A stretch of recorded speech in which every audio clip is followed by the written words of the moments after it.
Welcome back to Seen It Before, where we're probably going to say something stupid about your favorite movie because we've seen it all before. I'm Danny. Have we seen it all before, Danny? We haven't seen this one that we're going to talk about. Right. So you're wrong. Okay. Yeah. Take No. that. Yeah, cry about it. It hurts. And this one is probably going to hurt us both. We've heard not so good reviews about this movie that drops today. I don't know why we put this one on the schedule. You know, it was supposed to come out in January, but it got pushed back, so we got hyped because of the hype train coming off No Way Home. I mean, Yeah. did they reshoot stuff? We're like, Got my Spider-Man shirt on, I'm not festive today. Yeah, anyway. So, Morbius is the movie we're watching this week. One of the movies we're watching this week. We got another Spider-Man movie coming out this Sunday, but that's beside the point. So, let's just get right to this movie because I'm sure there's going to be a lot for us to talk about, Danny.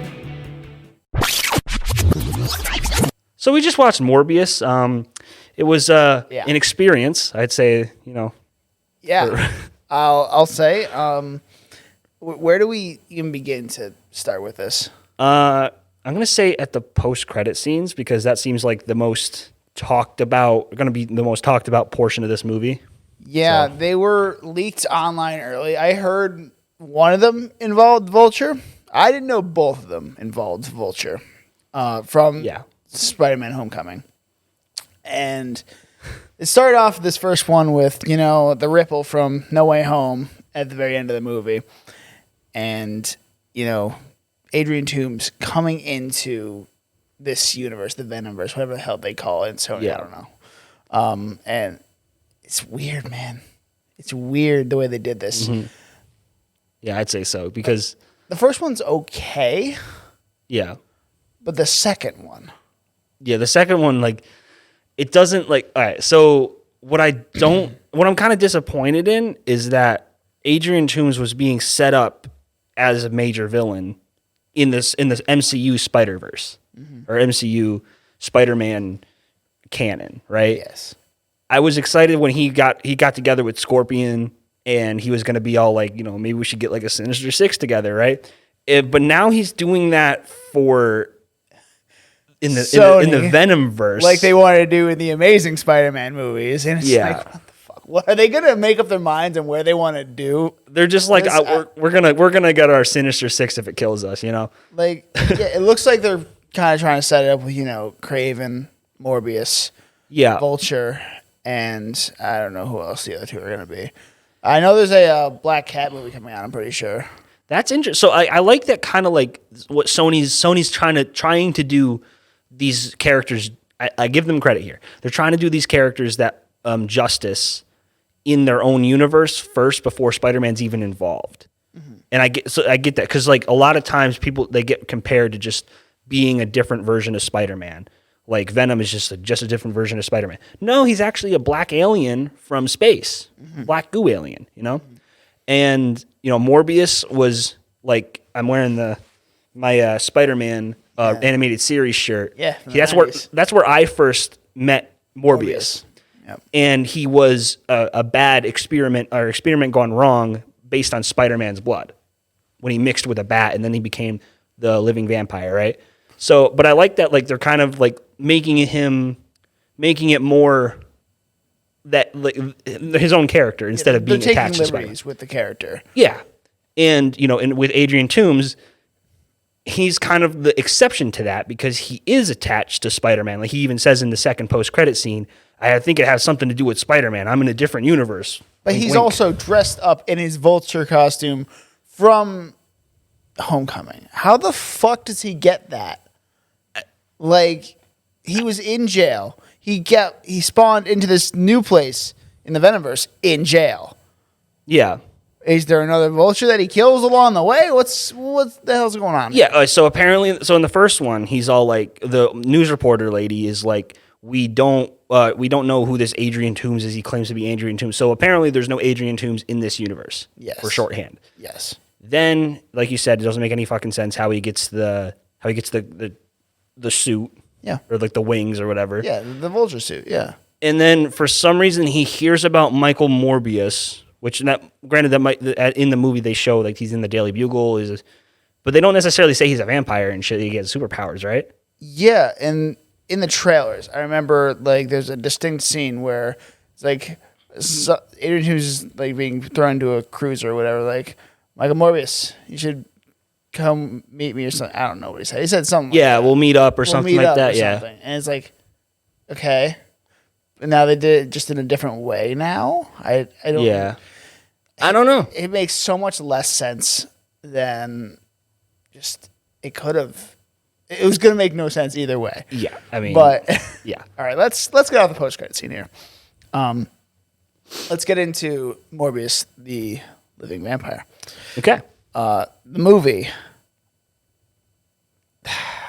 it moved along at a pretty fast pace, which was kind of the same kind of pacing for all the Sony movies so far. Like the Venom movies, all those are pretty fast, and then this one. This one kind of goes. That pace. It keeps the, I guess, bare bones aspect of, because Venom is definitely, especially the second one, is just straight to the end point. You know, gas, no brakes. Exactly, and like this one is no different. I do think. Well, okay, maybe a little different. It drags a little bit after the midpoint for like 10, 15 minutes, but then after that, it gets right back on track. Yeah. And I'm not complaining about that. Like, you seem to have disliked this movie a little bit more than I did.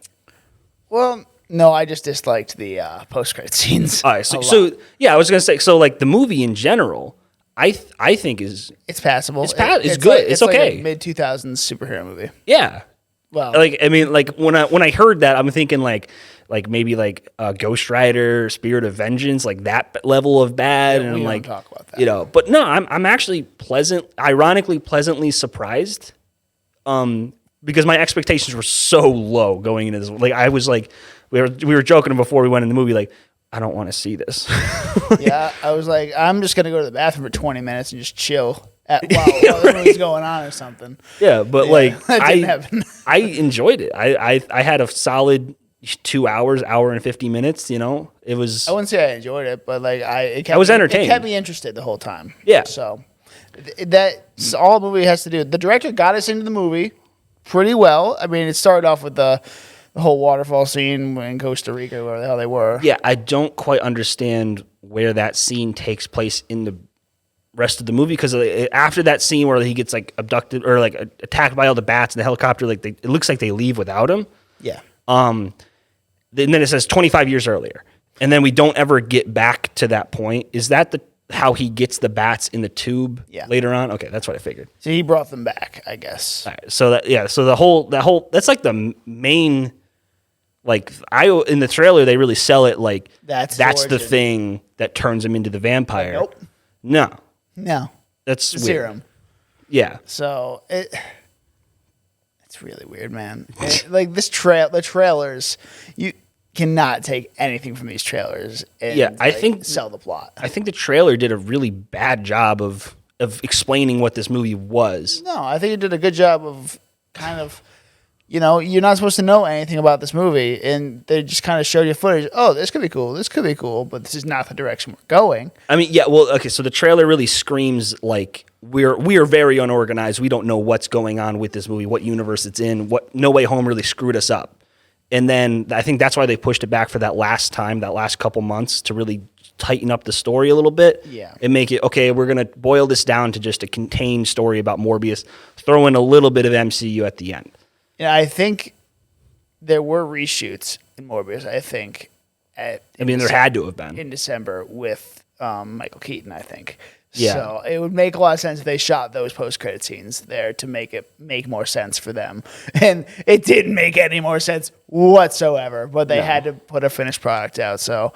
Well, it's not that it doesn't make any sense. I think I'm just disappointed by it, because I liked Michael Keaton's portrayal of Vulture, and I think he is, and I mean, it's no secret. I think that the Sony verse, this Venom verse that they're kind of creating, it's very lower tier compared to the MCU. And to kind of downgrade Michael Keaton's Vulture to that universe, I don't really like that. Just did him dirty. Yeah, a little bit. I loved his Vulture portrayal words. Yeah, and they're just. I don't look forward to what they're going to do with the character. Yeah, Unless Andrew Garfield is involved.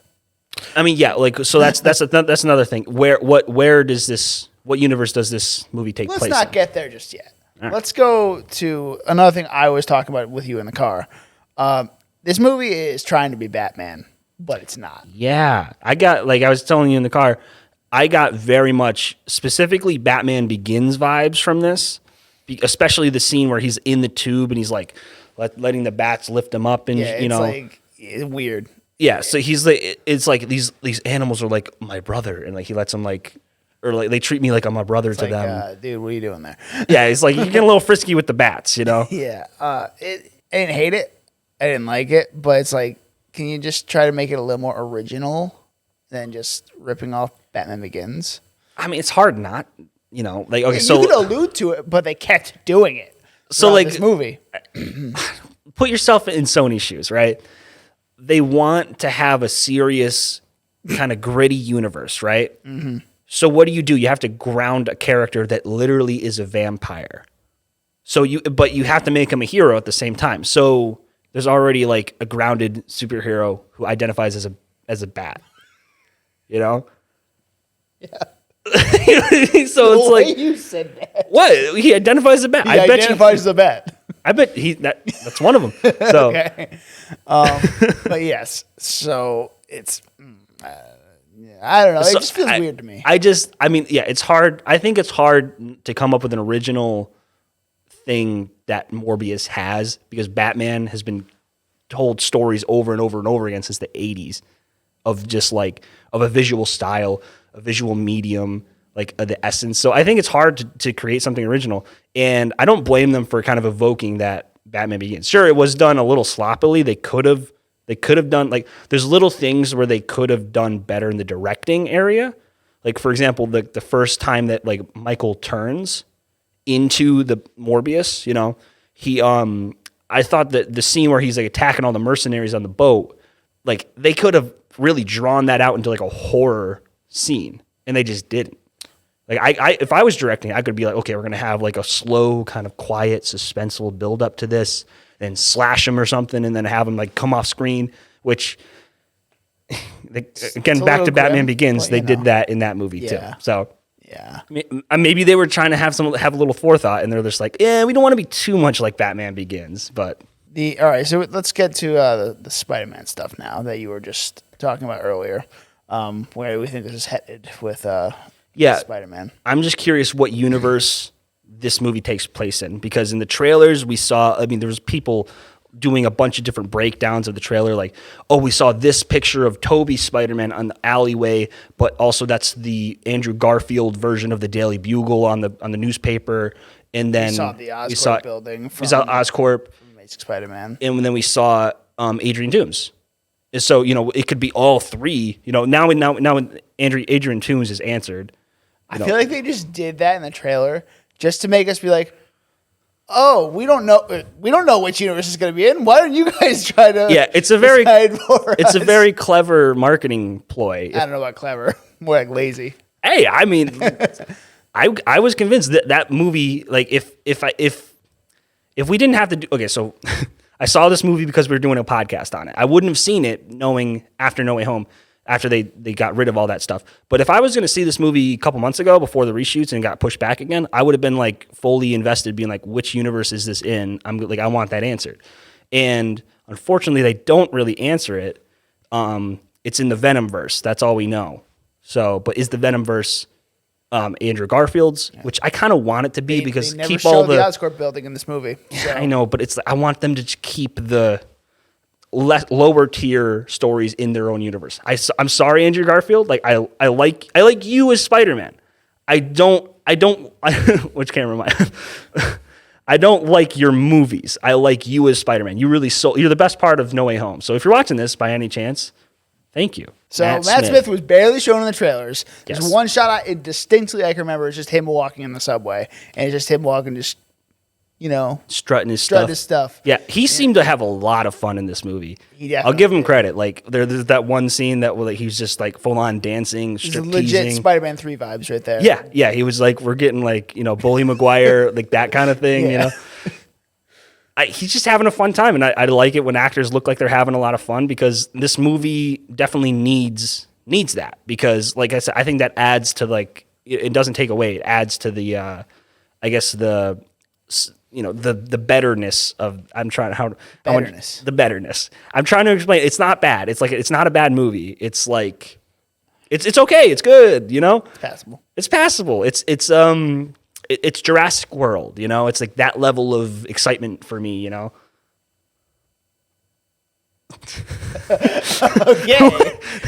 I don't like Jurassic World. So you hate that movie? I don't like them. Okay. I don't blame you. I don't really like Jurassic Park. They're not good. I didn't understand the hype for that one. So.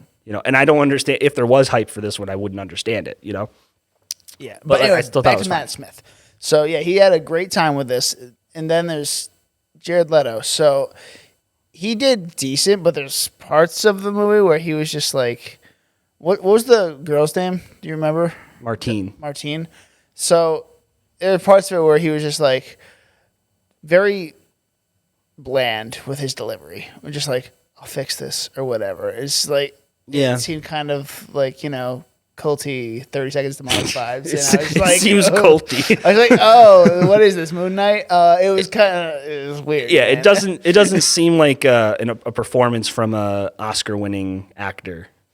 No, and some of the acting was fine in this movie. Like, he definitely seemed like he was wrestling with demons like he was supposed to. Yeah. But it's like, I got across that he was having a hard time. I think that most of that was most of like the rushness of like his decision making was very much in the writing, because it's like all of a sudden he kills people, and then we're like, he's already like the audience does like is supposed to like has the moral, like the meta-ness, like the audience is like, yeah, that's wrong, that's bad, and it's like instantly he knows that. Yeah. And it kind of seems like he takes those leaps from that the audience are already on, and most of the time you don't see that.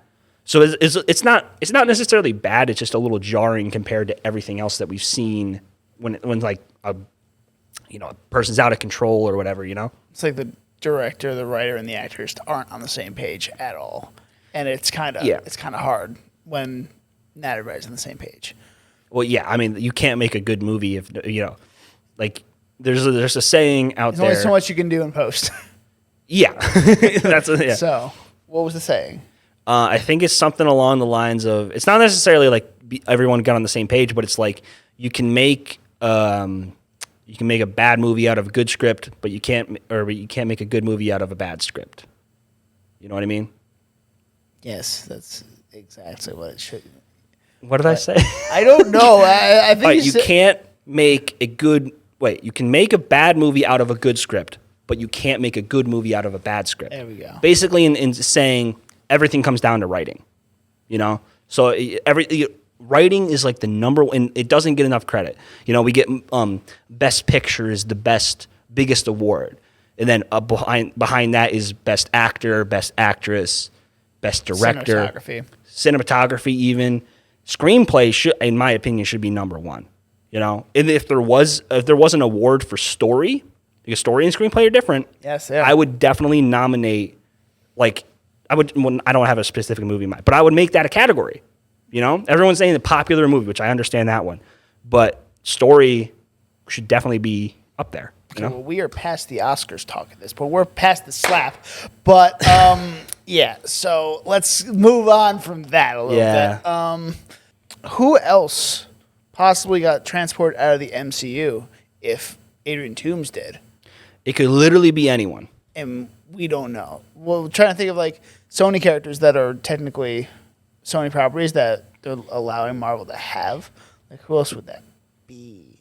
I have no idea. It could be, they already introduced Scorpion with Michael Mondo. Yeah, but I really wish they did something with that. That would have been so cool. All right, that's what I'm saying. But you know what? We wouldn't have gotten No Way Home, so I can't say anything. No Way Home wouldn't have been the same without it. So yeah, I don't know. It's like, yeah. But back to the Morbius though. Like, what do you think? What do you think of Morbius as like a character?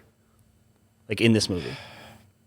In this movie, Michael Morbius or the vampire? Well, just both, like with his duality and shit. I think they did a good job portraying like his struggle with being all sweaty and like Venom. They like the sweaty shit. Like Venom's always sweaty and just looking like a wreck. I mean, he's struggling with the brains and the chocolate and the yada yada yada. But, oh my god, Morbius is just like a different version of Venom. Oh my god, wow. Sony, come up with better ideas. No, I'm just joking. But yeah, he's just sweaty all the time, man. Like Jared Leto's just sweaty. Yeah, but he's not like Kylo Ren sweaty. Like I didn't get sick watching him. You know what I mean? You mean Ben Swolo? Ben Swolo. Ben Swolo? He's built like a brick, He's built like a house. Anyway. He's the foundation. So other stuff besides him being sweaty. I don't really buy the relationship with the girl.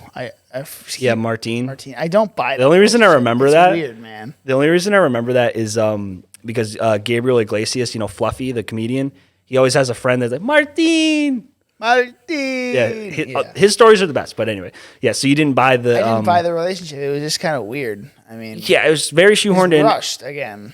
Every stupid movie has to have some sort of shoehorned in love story. They did it with... They do it the Venom one was better. The first Venom one was a lot better. Well, I like that one because it's a divorced couple. And they still have, they still care for each other and stuff, even though they just repeated it in the second one, the whole conflict. But I like that the new boyfriend is like in on them.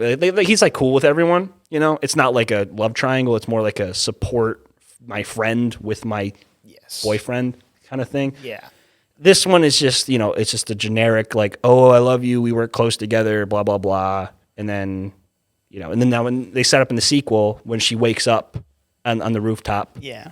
She's obviously gonna be the villain in the next one or an anti-hero because or they're just movies nowadays or they're going to be a really weird couple. That could be interesting. I don't know. I really don't like I said, Spider-Man animated series. That's the only one that I know. I got nothing. That's the only time I know about Michael Morbius. And granted, in that show, he does have a kind of a love story with Felicia Hardy, which I think is done a little bit better. But Martine, Felicia never becomes a vampire. She actually becomes Black Cat, which I think is also done very well in the show. Anyway, it's not enough of me gushing about my favorite childhood show. But speaking of that, where we go from here in the Venomverse, we got the Madam Web movie. We've got Kraven. Okay. So those are the only two I know of right now. But Madam Web also cast Black Cat in that movie. Okay. So that could be interesting. Do you know who? Yeah, that girl from Euphoria, the blonde girl. I forgot her name. Hunter? Sydney Sweeney, the one that played Cassie. Is that Big Lip Girl? Yeah. Okay. yeah, they cast her, Sydney Sweeney. Okay, I'll give her a shot. It's whatever. I don't think Madam Web as a concept is good. I hate that who did they cast as Madam Web? It was if it's not Helen Mirren, I don't want it. No, it's the girl from oh my God, why can't I think of it? That's all I can think of. Star Wars? No. Whip? Yeah, thinking of 50 Shades of Grey. Yeah. What's her name? Really? Yeah, what's her name? Dakota Johnson? Dakota Johnson. That's weird that we came up we got to that solution. Got that really Whip. I'm fairly certain it's Dakota Johnson. Let me just double check that. I'm fairly certain. Upcoming. Yes. Okay. Okay. Glad we got that taken care of. Yes, she got cast as Madam Web. I think she's a little young. Yeah. Madam Web was pretty old. Madam Web. We're gonna show an origin story of Madam Web. I don't know, but then they got Black Cat in there too, so it's like, how's that gonna work? This is gonna be part of the Venomverse. Okay, whatever. And then this Kraven, which I'm excited for that. Yeah. Aaron Taylor Johnson's gonna do a good job in that role. But it's part of the Venomverse, I don't love this universe. I think it's lower tier compared to the Spider-Man stories we've been getting on the MCU side, And we're already set up for something so great, like a next trilogy so great in the MCU, specifically for Spider-Man, And all the major villains are being built up in this universe over here. You know, so like, you know, like, are we gonna have different versions of them, like the Batman? Like, not. They're probably gonna have. Well, we still got Scorpion, as far as we're aware, in the MCU. We've still got. We haven't seen Rhino. We haven't seen. Well, doesn't mean Rhino's in that universe though. I want him to. They haven't done him right. Shocker still. No, Shocker was in Homecoming. 2 versions of him. Yeah, but he's still there. Oh, he's still yeah. Yeah. Yeah, I forgot his name, but I like the second version. Who's what? Quentin Beck still could be alive. Well, he's definitely alive. Are you kidding me? Yeah, he's definitely alive.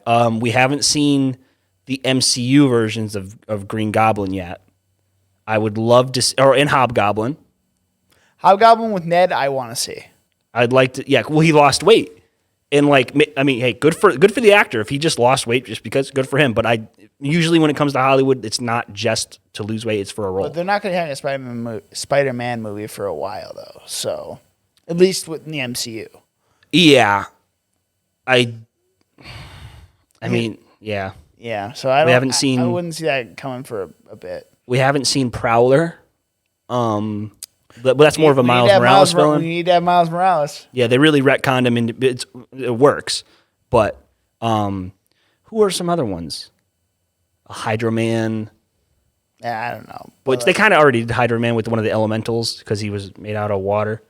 You know. Yeah, but we need to gush about possibility of Spider-Man 4 actually happening. Dude, if that happens, oh my god, dude, my childhood dreams coming true before my eyes. Tobey Maguire coming back, and I would love to see so one thing that I didn't love that they didn't in No Way Home, he only recapped he was like, oh, I fought an alien one time. He was made of black goo, and and the last time we heard about MJ was that they worked it out, you know. But that's all we know. We already knew that. Toby, tell us more. Tell us some other adventures that you went on. You know, the writers know. He doesn't know.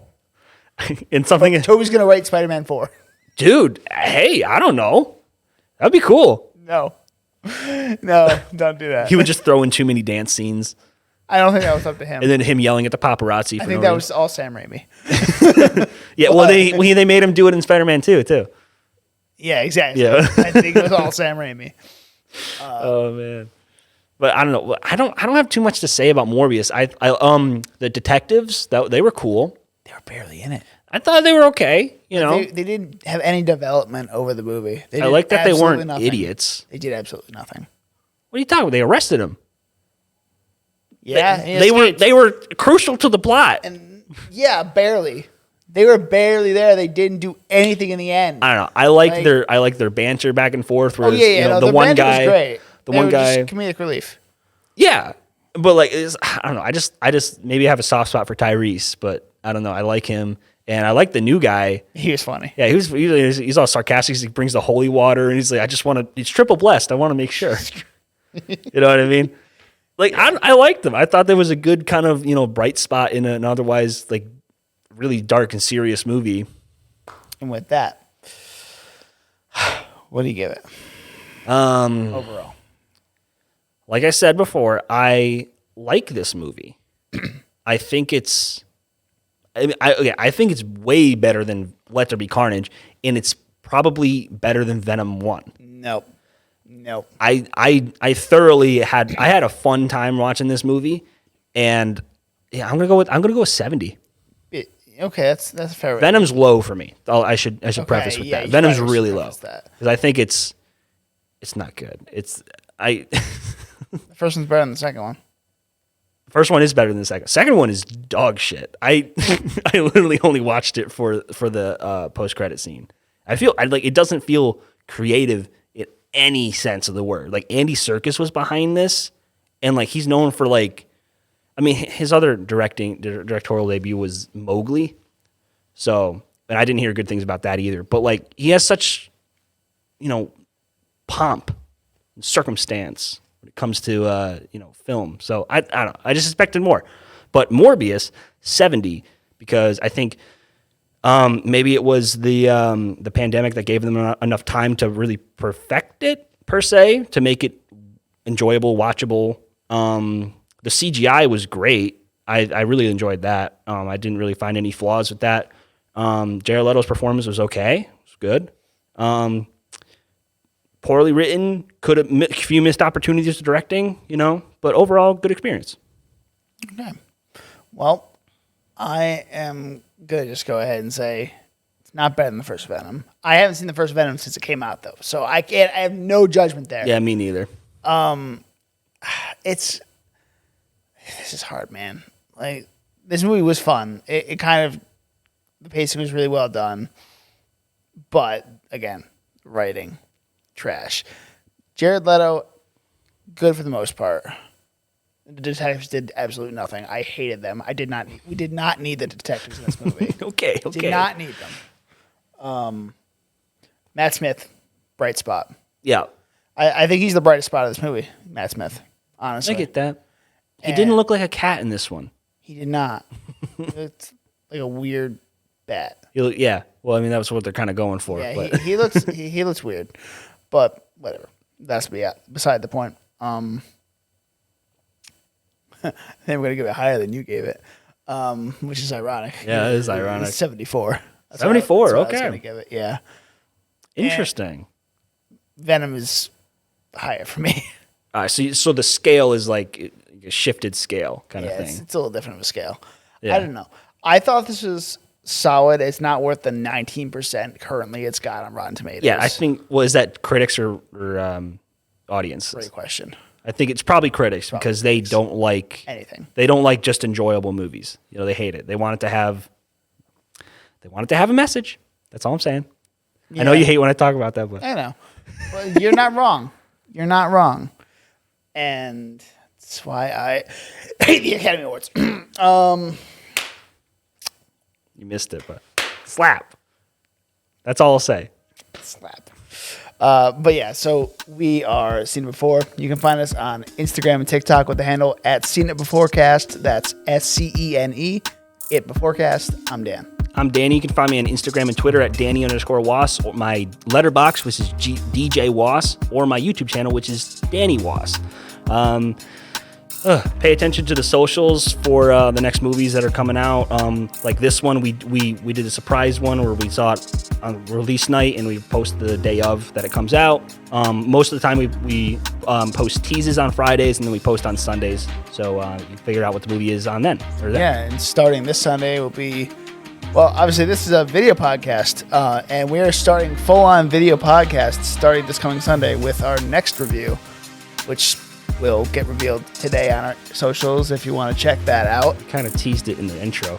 I did. I know. Yeah. Okay. I know. Okay. Reminding. Okay. Fine. Yeah. But yes, so keep an eye on the socials. That's about all we got here. So till then, we'll see you next time. It's been an honor.